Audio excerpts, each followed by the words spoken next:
Is your partner making you feel insecure, or is your partner making you aware that insecurity already exists inside of you? So now when you start approaching life from the perspective that, hey, there is a trigger that I'm experiencing at this point of time. The trigger can be anything. For some of us, the trigger can be envy. The trigger can be jealousy. The trigger can be anger. The trigger can be disgust. The trigger can be insecurity. The trigger can be anything. When an event is happening and the instantaneous emotion that I'm feeling is any kind of a trigger, that trigger is a blessing. Why is that trigger a blessing? There are two possibilities. Either you just randomly landed on this video or somebody shared this video with you. But even before we get into the context of the video, first of all, let's understand there is nothing called random.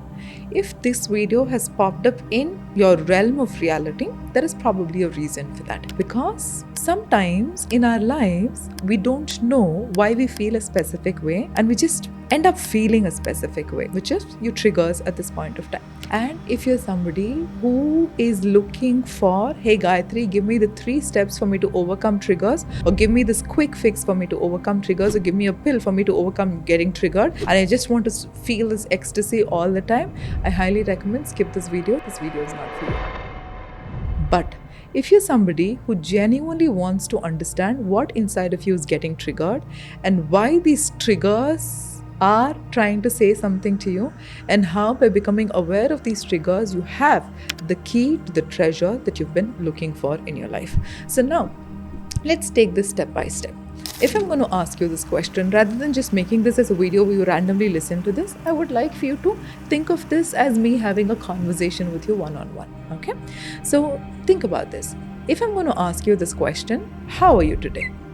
Your instantaneous answer would be, I'm good, I'm on top of the world, I'm amazing. But just pause and ask yourself, is that actually how you feel about yourself? I'm good, I'm amazing, I'm on top of the world. Or have you gotten conditioned to say, I'm good, I'm amazing, I'm on top of the world, because it's coming from a very superficial surface? If it is coming from a superficial surface, I want you to just pause and ask yourself, how am I today? And most of us will have very, very different answers compared to just good or bad. Because good and bad are the words that we give to very superficial emotions or the emotions that we don't understand.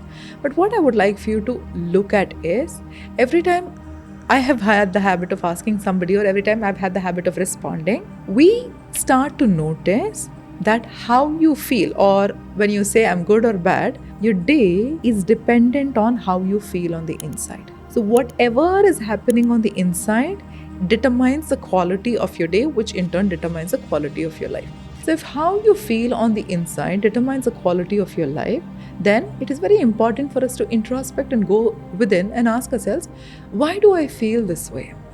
And the common answer that most of us tell ourselves is, I feel this way because this person did this. This person came and praised me and hence I feel good about it. This person came and criticized me and hence I feel bad about it. This person abandoned me, hence I feel bad about it. So we've gotten conditioned to believe that how I feel on the inside has a direct correlation to the external events that is happening on the outside.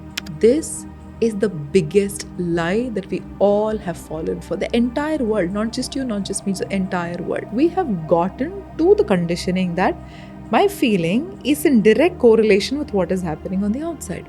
That is not true. How we feel on the inside has got a direct correlation to the meaning that we associate with what is happening on the outside. Whatever event that is happening in the external reality has absolutely no inherent meaning to it. It has zero meaning to it, which means it is neutral. There is no positive, there is no negative. It is just neutral that is happening. But depending on the beliefs that we have about ourselves, and depending on the beliefs that we have about the universe, depending on the beliefs that we have about how life operates, we tend to attach a meaning to the event. And every time you attach a meaning to an external event, which is in favor of you, which means, oh, this event is happening so that something good is going to happen to me. This person is speaking to me or not speaking to me so that it is advantageous or beneficial for me in some way. You feel good. But now there is a flaw. I wouldn't say it's a flaw, but there is a catch here. So now how you feel is dependent on the perception that you have about the world. Which brings us to the next discussion of perception is the only thing that is in our control. How we try to perceive things and how we try to look at things is the only thing that is in our control, because our perception decides our decisions decides our actions. And if our perceptions are in control and we know how to perceive, we know how to look at everything that is happening to us in our life and attach the meaning of it is happening for my highest good, then there is no way you're going to sulk in this feeling of getting triggered. There is no way you're going to sulk in the feeling of things are not going to work out for me.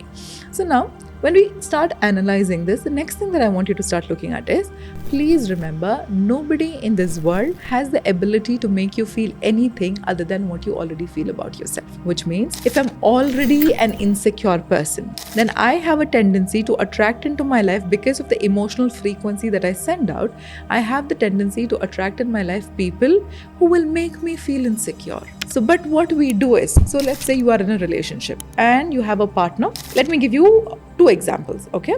Let's say a person A and a person B. A person A is a very secure person and a person B is a very insecure person. And imagine both people have their respective partners. And the partners have told them, hey, I'm just going to go out for a vacation with my friends. I'm not going to be accessible for the next 1 week. I'll come back and catch up with you. This is the information, external event that is happening in both of their lives. But do you think the way this person responds and feels and experiences that particular week and this person experiences a particular week is going to be the same? No way. When the partner comes and says this person is going to be like, okay, you have fun with your friends. I'm going to enjoy my life. This person is going to go about going to the gym, eating right, working out, doing the things that they love, going to their work, building their business, whatever they want to do, having fun with their friends. And here and there, they think about their partner and they're like, oh, I am sure the person is having a good time. So the experience this person goes through in that 1 week is going to be phenomenal, because nothing about their life gets affected because the partner is out for a week and they're not able to access the partner. Now, on the other hand, let's say this is a person who always feels, I'm not good enough, love is very difficult, it's too hard to love me, and they have all of these insecurities. Now, the minute this person says, hey, I'm going to be in no contact for a week, and the other person is genuinely going out on a trip where there is no access to internet, no access to electricity, this person's mind will start racing. I know most of you are nodding your heads and you're telling, yeah, that's me. I get it, because this was me for the majority of my life. A very insecure partner. So the insecurity starts to make you overthink. You start to think of different possibilities of, what if this person is cheating on me? Does this person really like me? Why did they have to go on a trip without me? Do they not like going on a trip with me? So all these questions never stemmed for this person, astonishingly, but it only stems for this person. And because this person has gone in this loop, what they end up doing is they end up trying to call the person 100 times. And they try sending messages, they try posting status and this and that to express what they are feeling. So now this person may have the idea that my partner is making me feel insecure. If my partner did not go on this trip, then I will not feel insecure. Is that true? Is your partner making you feel insecure, or is your partner making you aware that insecurity already exists inside of you? So now when you start approaching life from the perspective that, hey, there is a trigger that I'm experiencing at this point of time. The trigger can be anything. For some of us, the trigger can be envy.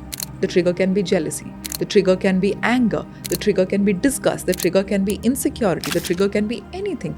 When an event is happening and the instantaneous emotion that I'm feeling is any kind of a trigger, that trigger is a blessing. Why is that trigger a blessing? Let's say I've told the divine or I've told the universe saying, hey, I want to be in the most committed and an amazing relationship where I'm head over heels in love with my partner, and it is the same from their side, and both of us are helping each other grow and evolve. But I have a belief system of I'm not good enough, I'm not worthy, all these belief systems that are stopping me from getting to that point. So now the universe brings into your life a person who will reflect back to you the limiting beliefs. When the limiting beliefs are being reflected back to you, what do you experience on the inside? A trigger. But majority of the world does not know how to handle these uncomfortable emotions on the inside, and they look for a distraction. They either pick up a fight, They scroll the phone, they drink alcohol, they smoke it away, they watch porn, they do multiple things to distract themselves from an uncomfortable emotion that they're feeling rather than sitting down and investigating. Interesting. My partner just said this, but look at how I am feeling on the inside. It is because of an underlying belief that is there on the inside. The reason why I told you every trigger is a blessing is because when you ask the universe for something, when you have certain goals in a specific direction, in order for you to move towards the goal, there are certain blocks.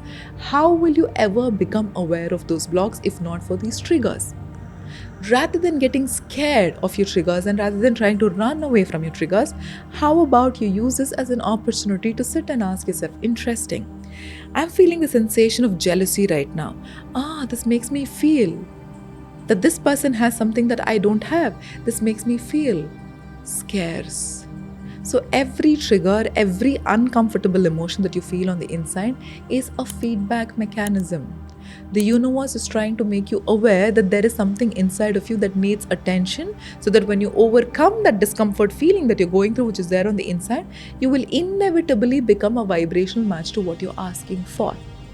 So, I'm going to share in the upcoming videos what are the processes that you can do step by step to overcome this emotion. What is the process of overcoming this emotion? You're not bypassing the emotion. You're not pretending like the emotion does not exist. You're not distracting yourself from the emotion. You're looking at the emotion and you're doing certain processes to stay with the emotion, to listen to the emotion, to sit with the emotion and to process the emotion and to release it. What you feel, you release. So once you feel, you release it. To start with, I would recommend for you to do the process of silence, which is the pain body resolution. Every time you feel an uncomfortable emotion or a trigger or a sensation that you want to run away from instantaneously, every time you run away from that, what you're trying to reaffirm to the emotion is, you come back again, I'm going to run. You come back again, I'm going to run. Till the emotion serves its own purpose. It's not going to leave your body. So every time you feel that uncomfortable sensation, I want you to sit with that and observe. Observe is awareness. See, self-observation and self-absorption are completely two different things. Most of us get self-absorbed, but the process is self-observation. How about you look at yourself as a third person who's going through emotions like this and you just observe. Observation and awareness is to just see, to just look, to just witness what is happening. What awareness is not is you trying to criticize yourself. Oh my God, I don't have to feel this emotion. Why am I feeling this emotion? That is not awareness. The second thing is, how do I get rid of this? What do I do to overcome this? None of this is awareness. All of this is you trying to fix yourself. And every time you try to fix yourself, you're only strengthening the intensity of the emotion. But rather, I would recommend in the next upcoming week, every time you feel an uncomfortable sensation, let's say while I'm speaking, I have some kind of a tightness in my chest and it's perfectly fine. It can exist inside of me. So the awareness is, there is some kind of a tightness in my chest. I allow it to be. When the problem actually arises, when you resist that emotion, when you tell this emotion is not supposed to exist inside of me, when you tell yourself, oh, this is not how I'm supposed to feel, I'm supposed to feel free, I'm supposed to feel happy. No, we're supposed to feel all spectrum of emotions. That's why we are humans. So this entire week, I would like for you to sit with yourself every time when there is a trigger and just say, this emotion can exist inside of me. I'm aware of this emotion. I'm aware that I'm feeling this way. I'm aware that the sensation is arising in my body. It is allowed to be in my body. The minute you stop resisting is the minute you stop giving it any power. When you start resisting it, you give it so much power. You tell yourself, oh, I don't have to feel this. The more you don't want to feel something is exactly what you're going to feel. But the more you allow it to exist inside of you, your triggers will disappear. Because your triggers start to dissolve in the awareness. When the triggers start to dissolve in the awareness, you get access to who you actually are. So the bliss and the happiness and everything that you're seeking for in your life is one step behind the triggers. And when you allow the triggers to dissolve, you have access to that. So try this and tell me how you experience the upcoming week. This is one of my favorite practices for me to do, irrespective of what emotion I'm feeling. Both the emotions can coexist. That is an emotion my body is experiencing. I don't have to disregard it. I don't have to discard it. I don't have to run away from it. I can allow it to exist in my body. And I'll be doing a series about this, and I'll also be doing a series on healing and manifestation. I would like for you to subscribe to this channel so that you keep getting notifications on this. And I'll see you in the next video.